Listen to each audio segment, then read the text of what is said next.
Yo les gars, bonjour, bonsoir, bienvenue sur ton gars, le Big Set dans RDG Rendez-vous du Game. C'est l'endroit où tu viens pour connaître tous les dessus et les dessous du game. Aujourd'hui, j'ai l'honneur de recevoir un beatmaker d'exception que vous connaissez tous et toutes à travers ses collaborations récentes. Voilà. Son nom ou bien son pseudonyme, c'est Charlie Kamikaze, aussi connu sous le tag de Une fois Kamikaze. Comment tu vas, mon vieux? Ça va très bien. Bienvenue. Merci. Le check. Enfin, le check. Tu connais. Bienvenue. Il est chargé. Là, au moment où on tourne, on est à 2 jours de la prestation de Imra à Yamoussoukro. Il m'a dit, le Big, je peux faire l'effort de venir, mais est-ce qu'on peut réadapter le programme? Parce que juste après 15h, 16h, je bouge à Yamoussoukro. C'est bien ça? Ouais, c'est ça. Ok. Généralement, qu'est-ce qu'on fait lorsqu'on a un concert avec Imra, que ce soit Yamoussoukro, que ce soit Abidjan? Comment ça se passe? Généralement, nous, le staff technique, on va avant Ok. pour checker un peu qu'est-ce qui se passe au niveau de la fiche technique, qu'est-ce qui s'est respecté et tout ça. Donc, nous, on va avant. On check tout. Après, on fait la balance. Ils nous trouvent là-bas pour faire la balance. Et le reste, c'est le show. Ok. Quand tu parles de fiches techniques, concrètement, c'est quoi? Qu'est-ce qu'on check véritablement? Parce qu'il avait fait un concert, je crois, à San Pedro, je ne sais plus c'est où là. Ouais. Oui, c'était plein un peu du dispositif. Ouais. Est-ce que ça avait été checké à cette occasion? En ce moment-là, on n'était pas vraiment trop regardant sur certains trucs. Ok. Voilà, donc il y a eu ces trucs-là, il est arrivé là-bas, il a constaté, et puis bon, ça a gâté le show. Mais maintenant, on est vraiment plus regardant sur ça. Ok. Voilà, quand on arrive, ce qu'on a envoyé comme demande sur la fiche technique, on exige que ça soit ça. Ok. Voilà, donc c'est maintenant c'est comment qu'on travaille. Ok. Moi, quand j'ai été agréablement surpris par tout ce que j'ai vu de toi récemment, parce que l'époque où moi je te découvre, je ne te savais pas proche d'Imra. Ouais. Tu vois, et je ne savais même pas qu'une fois Kamikaze, c'était Charlie Kamikaze. Tu vois, je pensais que c'était 2 personnes différentes. Parce qu'à l'époque où moi je te découvre, tu es un peu plus proche du coupé-décalé. Tu vois, tu es un peu plus proche du coupé-décalé. Je vais te laisser développer sur ça. J'ai même des vidéos que j'ai gardées. Il y a des vidéos que j'ai gardées en bac. Mais j'ai envie qu'on parle de tes débuts dans ce métier de beatmaker là. Oui. Au début, quand moi j'arrivais, il y avait vraiment... C'était chaud, hein? C'était le coupé-décalé qui mettait feu. Donc, quand on arrivait, on a eu plus les coupés-décalés qui venaient et tout ça. On a patienté, on faisait un peu de coupé-décalé, d'afrobeat, un peu de rap, un peu de tout. Et après, on a fait des titres qui ont quand même tapé dans le rap.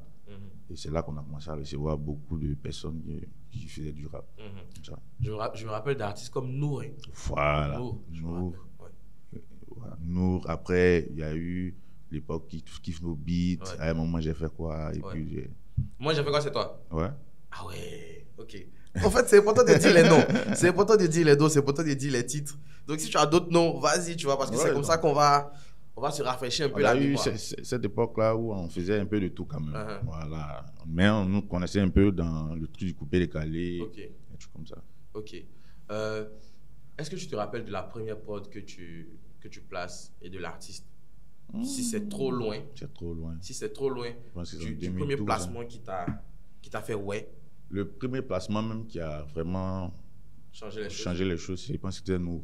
Ok. C'était quoi le titre? C'était le truc avec Mola là.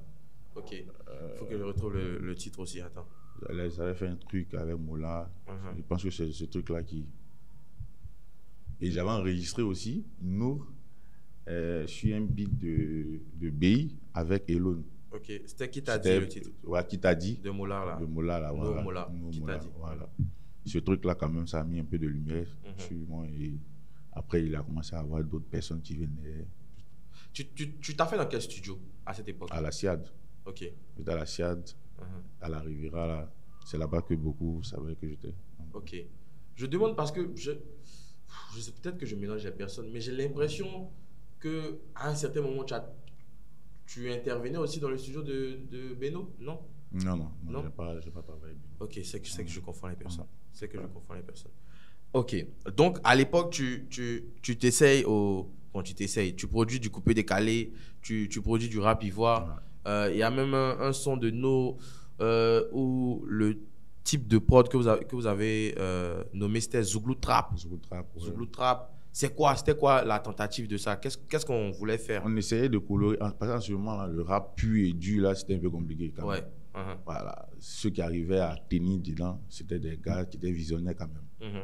Donc, on essayait de mélanger des sonorités ivoiriennes qui prenaient déjà en ce moment avec le rap pour essayer d'appâter la population. Voilà. Mais c'est ce qu'on essayait. On mettait un peu de zouglou dans la trappe, on mettait un peu de coupé-décalé dans la trappe.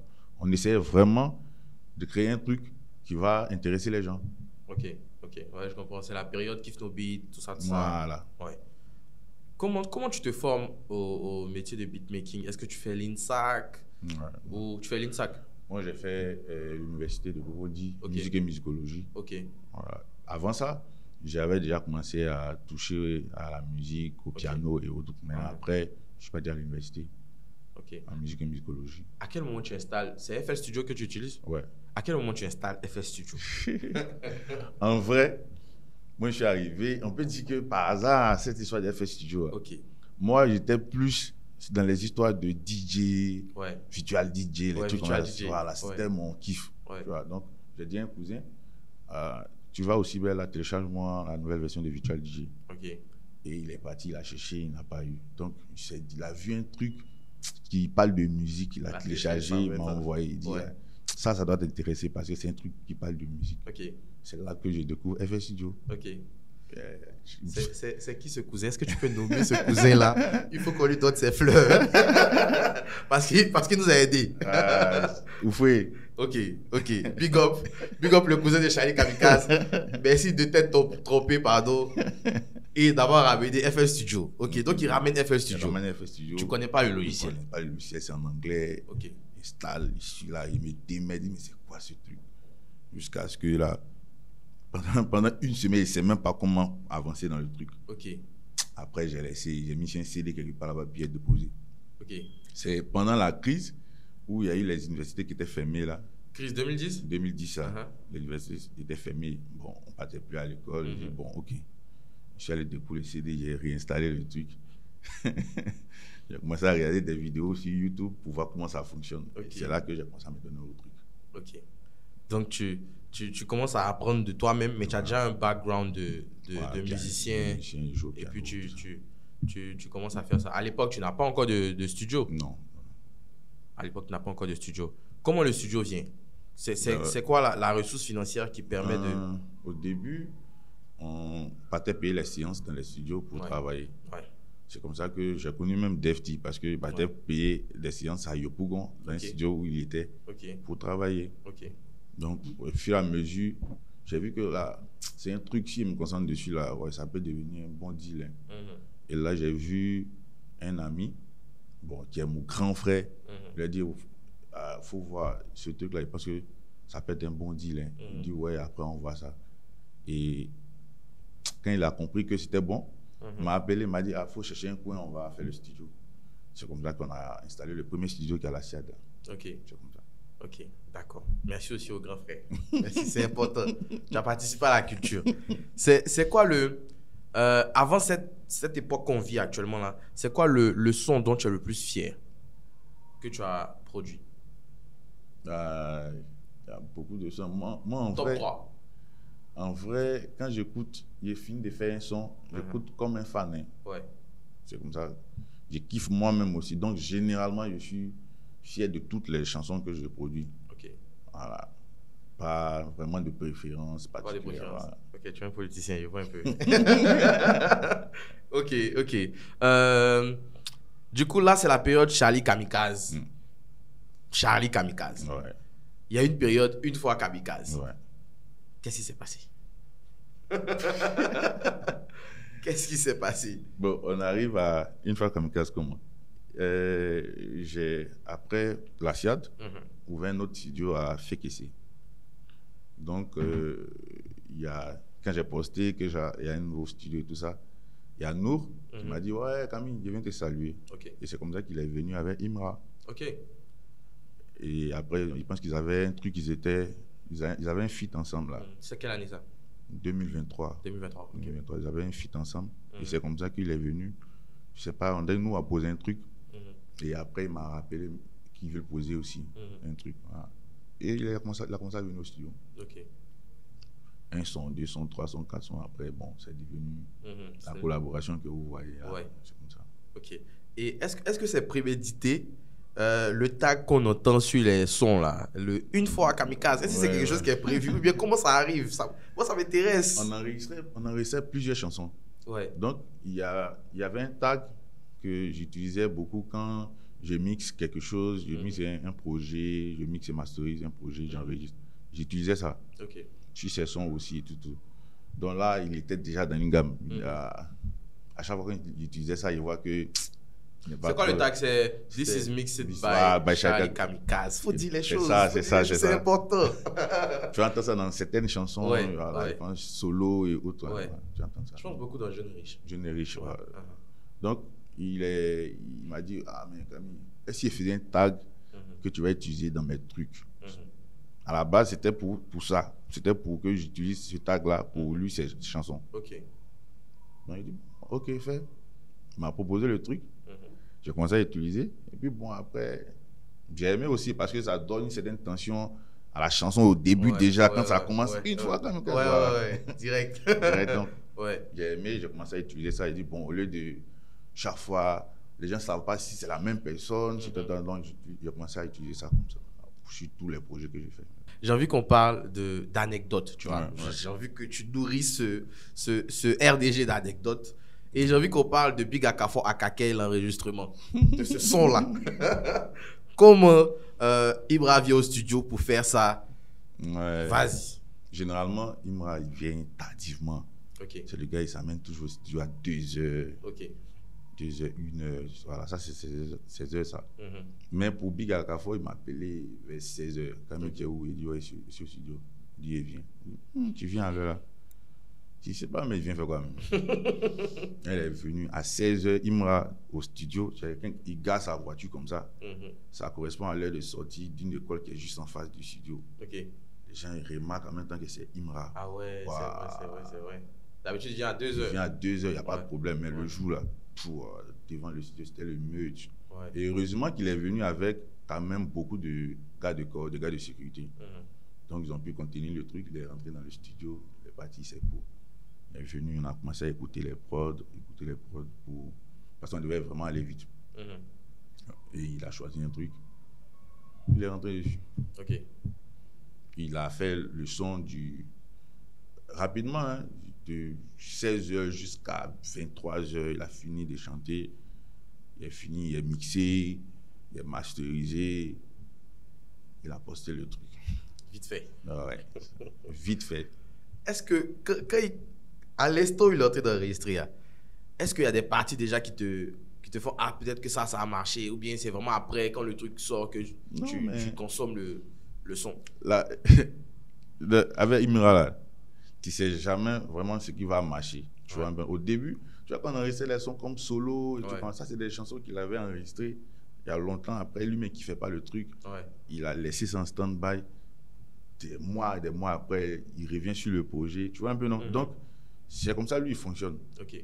Il peut commencer un truc, il laisse tomber, après, ça ne le gagne pas. Mais quand vraiment, lui-même, il l'aime, là, généralement, ça prend. Ok. Généralement, c'est comme ça. Quand il vient, il enregistre un truc où il sait qu'il aime le truc, lui-même, là, c'est toujours bon. Ok. Par exemple, pour un Yoruba Drill, la chanson qu'il a, Yoruba Drill 3, on a fait près de 8 versions. Moi, j'ai enregistré plus de 8 versions de la chanson. Ok. Tu comprends le truc, non? Lui n'était pas satisfait. Oh, nous, on aimait le truc déjà. Non, mais c'est bon. Non, il n'est pas satisfait. La dernière version, il a enregistré ça à Dubaï, il m'a envoyé les tournées. Et même encore là, il disait qu'il était satisfait. Il a fini de mixer, masteriser. Il m'appelle qu'il y a des trucs qu'il veut qu'on change dedans. Il était au volant, non? À Dubaï, il fait appel vidéo. Ok. Il dit, il faut enlever tel truc. Non, ici, il faut enlever cette voie-là. Il faut prendre beaucoup de pieds pour mettre le. C'est comme ça qu'on a travaillé. Quand il a fini, il lui a envoyé. Il dit, ouais, c'est bon. Ok. Mais tu commences en tant que beatmaker, etc. Le domaine du mix master là. Ouais. Comment tu le maîtrises? Parce que c'est un domaine assez particulier quand même, tu vois. Pour ceux qui sont dans le son, ils savent, un beatmaker n'est pas forcément un ingé son. C'est des disciplines différentes. Ouais. Comment tu arrives à trouver les codes de cette discipline-là? Au début, on était plus dans le beatmaking et tout. Mais après, le problème, c'est que quand tu donnes souvent tes projets à quelqu'un, tu n'es pas vraiment totalement satisfait de l'univers que tu lui as donné au morceau ou au beat. Ouais. Tu vois un peu, non? Donc, j'ai commencé à rechercher de moi-même, jusqu'à ce que tu atteignes un certain niveau où tu te dis, ouais, c'est que pour les professionnels, là, il y a vraiment un truc, une autre étape à passer. C'est là que tu commences à acheter les formations. Et moi, quand même, j'ai acheté de bonnes formations et tout. Okay. C'est un forum et on fait des vidéoconférences. Voilà, des trucs comme ça. Ah ouais? Ouais. Mais si tu ne payes pas, tu ne passes pas au niveau professionnel. Hein, c'est pas possible. Ça c'est une bonne info. C'est YouTube, c'est pour te prendre jusqu'à un certain niveau, mais après, si tu veux vraiment devenir pro, tu dois acheter les cours. Ok. Ouais, ça a changé quoi de collaborer avec Imra? Beaucoup de choses. Quand même, j'ai collaboré avec plusieurs artistes, mais Imra, ça a été l'une des collaborations qui m'a permis d'avoir une certaine visibilité quand même. Okay. Et cette collaboration a été bénéfique. Et est toujours bénéfique. Ouais. Voilà. Est-ce que, bon, peut-être que tu ne montres pas beaucoup ton visage, mais est-ce que quand tu sors, on dit, hey, c'est une fois Kamikaze qui est là ou bien pas encore? Ouais. Bon, moi, je ne fais pas trop d'interviews. Ouais, tu ne fais pas trop de... Ouais. Donc, quand même, pour l'instant, je me promène tranquillement, librement. Mais sur TikTok, quand même, il y a une bonne petite communauté. Donc, ça fait qu'il y a certaines personnes qui me reconnaissent quoi, quand je sors. Ouais. Moi, il y a une autre collaboration que j'ai envie de te montrer pour qu'on débriefe ensemble. Elle date d'il y a 10 ans. C'est Charlie Kamikaze. Je vais te laisser voir. Je vais te laisser voir.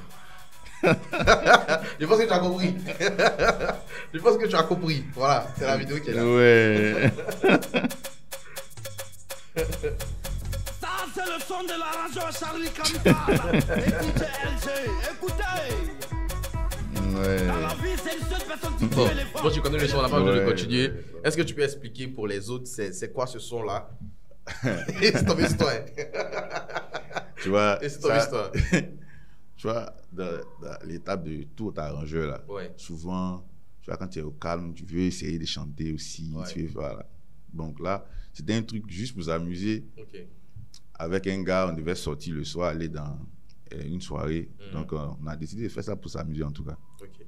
Parce que le jour, dans la soirée, tous les gars qui ont été cités dans le truc là, ils allaient être là en fait. Ah, ils allaient donner un petit jet? Non, pas forcément le jet.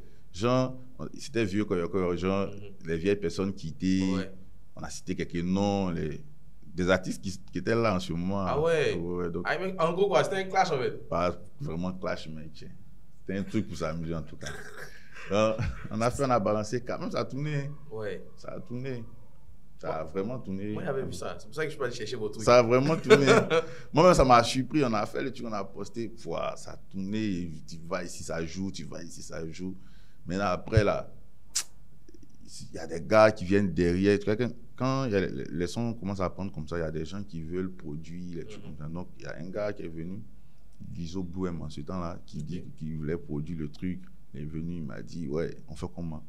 Il dit que moi, je suis mon frère, je ne veux pas devenir artiste. Ouais. On a fait ça juste pour s'amuser, ça a commencé à tourner. Donc, si tu veux produire, on a chanté, on était à deux sur le son, donc produire le truc avec le gars. Ouais. Finir moi, il faut gérer ton bail. Ok.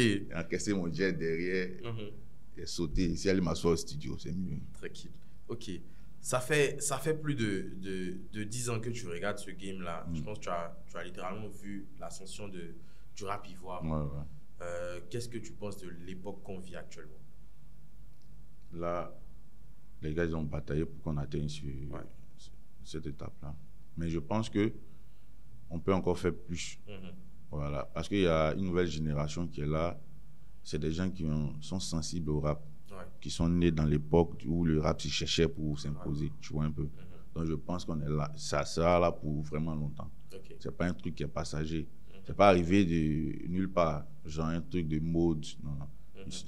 Depuis une certaine époque, les gars sont là, ils bataillent, ils font des sons, ils essaient de mélanger, de colorer pour que ça arrive là. Donc aujourd'hui, les gens, ils consomment du vrai rap, tu vois un peu, non? Ils arrivent à consommer des sons durs. Donc, je pense que ça est là pour longtemps, en fait. C'est des gens qui ont grandi avec. C'est comme aujourd'hui, tu vois, quand tu vas dans des maquis, il y a certains gars qui viennent dimanche juste pour écouter du Zouglou, parce que c'était leur époque, tu vois un peu, non? C'est là qu'on est arrivé. Il y a des gars vraiment qui écoutent que du rap, parce que c'est leur époque. Ils sont sensibles à ça. Voilà. Donc, je pense que ça va durer encore longtemps. Donc, on espère. On espère. Est-ce qu'il y a des artistes, j'espère que tu vas me répondre franchement, est-ce qu'il y a des artistes avec qui tu souhaites collaborer, avec qui tu n'as pas encore collaboré, et est-ce qu'il y a des artistes avec qui tu as collaboré et tu n'as pas kiffé l'expérience? Ouais, ça arrive. Hein. Ça arrive. Il y a des artistes avec qui on a collaboré, bon, on n'a pas trop kiffé parce que la gamme n'y était pas, tu vois. Mais à chaque fois on croise de nouvelles personnes. Je pense que tous ceux qu'on n'a pas encore collaboré avec, on va travailler. Ça c'est sûr. Je vais poser la question d'une autre manière. Si demain, un certain syndicat, par exemple, vient dans ton studio et qui veut poser un son, est-ce que c'est possible? Le syndicat a déjà posé chez moi. Ok. C'était avant tout ça? Ouais, c'était déjà. Imra venait chez moi déjà. Le syndicat a déjà posé chez moi. Il est venu poser un son vite fait. Le son est sorti? Je sais pas. Je ne sais pas si c'est sorti. Mais il a posé là-bas. Est-ce que c'est faisable de nouveau? Non, de nouveau, pour l'instant, non. Je dis clair, c'est pas, tu vois, c'est pas dans mes trucs d'être comme ça, genre jouer double jeu. Voilà. Pour l'instant, il ne peut pas venir poser chez moi. Tu vois un peu, non? Jusqu'à ce que peut-être les gars règlent leurs embrouilles. Donc, tu es comment je peux formuler cette phrase? Tu es intégré au une fois, puisque c'est une fois kamikaze. Il y a une certaine confiance, tu vois, qui est née entre nous. Et il en charge beaucoup de choses qu'on ne dit pas, tu vois, un peu, genre sur les réseaux. Il en charge beaucoup de choses. Au-delà d'enregistrer, tu en charge beaucoup de choses, tu vois, un peu.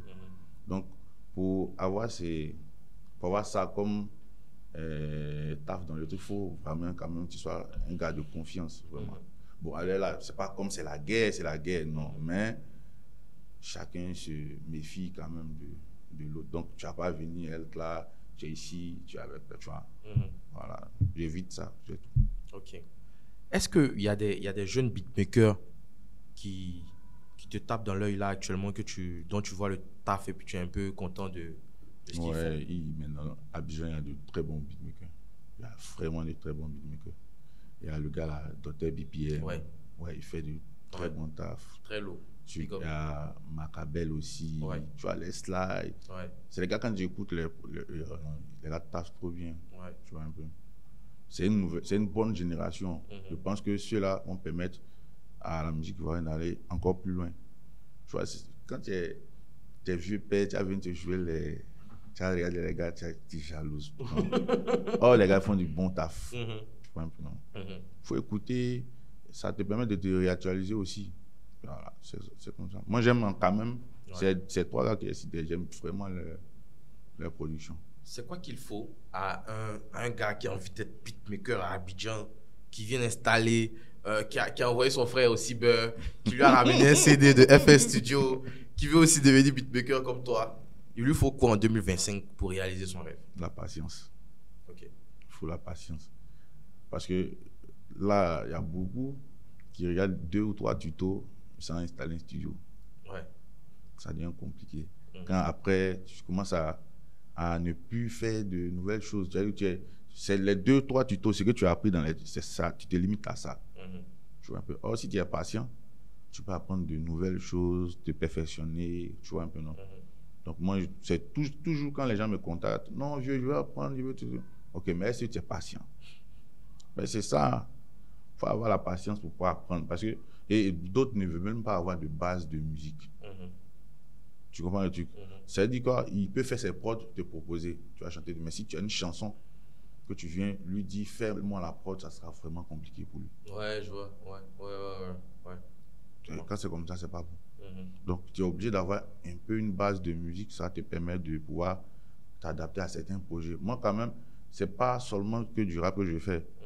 Je reçois vraiment beaucoup d'artistes d'autres musiques et tout. Il y a des artistes reggae, des artistes, tu vois.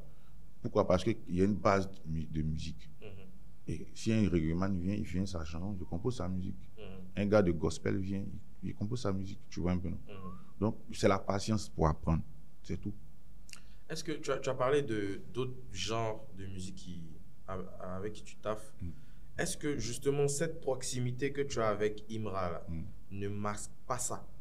J'espère que tu comprends. Parce que dans l'imaginaire collectif aujourd'hui, Charlie Kamikaze égale une fois Kamikaze, égale drill, Imra. Tu vois ce que je veux dire? On ne voit pas plus loin que ça. Est-ce que tu n'as pas peur qu'à long terme, on te réduise à ça? Donc, avec cette collaboration, j'ai vu qu'il y a certains gars qui viennent quand même essayer d'autres choses. Tu vois un peu, non? Ils entendent le nom, ils savent que ouais, rap, drill, mais ils viennent essayer d'autres choses. Il y a des anciens du coupé décalé quand même qui sont en train d'essayer de nouveaux projets là-bas. Ah ouais? Est-ce que tu peux drop des noms? Ça c'est... Pas des sons, juste des noms. Non, ça c'est en off. Jean Kedjiva, non. Moasco. Laisse tomber, tu vois. Essaye. Donc les gars, ils viennent essayer d'autres choses. Il y a des gars même du Zouglou qui viennent essayer d'autres choses. Tu vois un peu, non? Essayer de colorer leurs chansons pour que ça puisse être sensible. Comme je disais, c'est une question de sensibilité.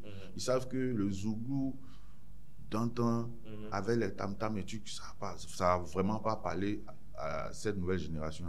Donc, si tu veux vouloir leur proposer ton Zouglou, comment tu fais? Tu vas venir colorer, tu vas où? Tu vas chez un arrangeur quand même qui connaît un peu déjà comment les jeunes là consomment leurs trucs pour essayer de colorer ton Zouglou. Donc, il y a des gars quand même qui sont en train d'essayer de nouveaux trucs. Tu vois un peu, non? Il y a des vieux mogos du reggae quand même qui essaient de colorer un peu leur mouvement pour que... Donc, ça permet d'essayer d'autres projets. Tu vois, la visibilité que ça m'a donné fait que il y a des gens qui viennent essayer d'autres trucs avec moi. Pas vraiment drill ou bien tu. Donc, moi, ça ne me gêne pas. Le but, c'est de travailler, c'est tout. Tu as parlé de reggae directement, ça m'a fait penser au son qui est sur Big Akafo Akake en featuring avec Ismaël Isaac. Il a enregistré chez toi? Non, on a fait la séance chez moi. Mais c'est Sly qui a géré la prod. La séance est faite chez toi, du coup, dans ton studio qui est à Faya ici. C'est comment de taffer avec Ismaël Isaac? Le vieux, il est pro. Il est professionnel. Ça coulait, quoi. Il a écouté la prod, il est rentré, il a commencé à chanter. Il est calme. Tu vois, les gars de la vieille génération, là, ils ont un truc.